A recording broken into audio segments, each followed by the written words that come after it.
You're watching Mirror 7 News. Stay informed, stay ahead for more news.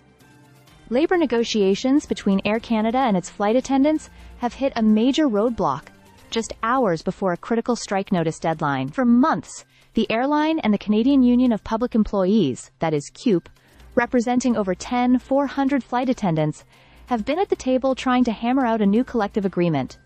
Talks began back in December 2024, but progress has been slow, and tensions have been steadily building. The latest standoff came after Air Canada suggested bringing in a third-party arbitrator from the Canadian Industrial Relations Board, that is CIRB, to settle the dispute. The idea was pitched as a way to end the uncertainty and reach a binding decision quickly, but the union wasn't buying it.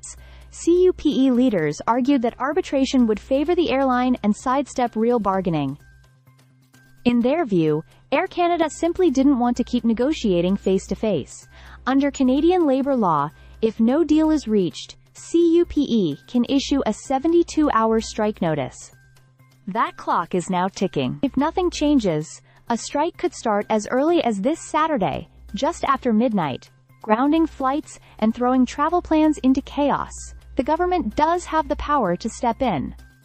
Ottawa has forced parties into arbitration under Section 107 of the Canada Labour Code several times in recent years, but so far there's been no announcement of such an intervention. At the heart of the dispute is one particularly thorny issue: unpaid work.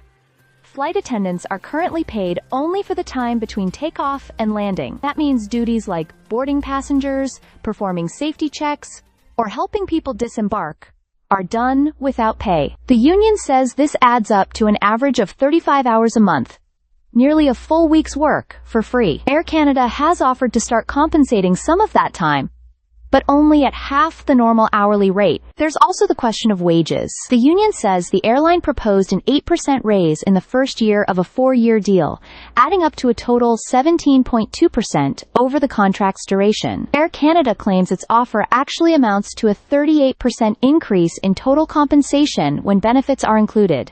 CUPE, however, rejected that proposal, calling for much higher wage hikes. The union's strike mandate is one of the strongest in recent Canadian labor history.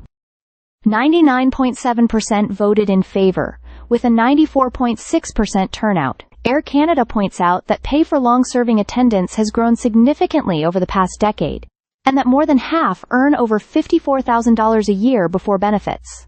The airline also highlights its post-pandemic financial rebound, with $5.6 billion in revenue and $186 million in profit last quarter.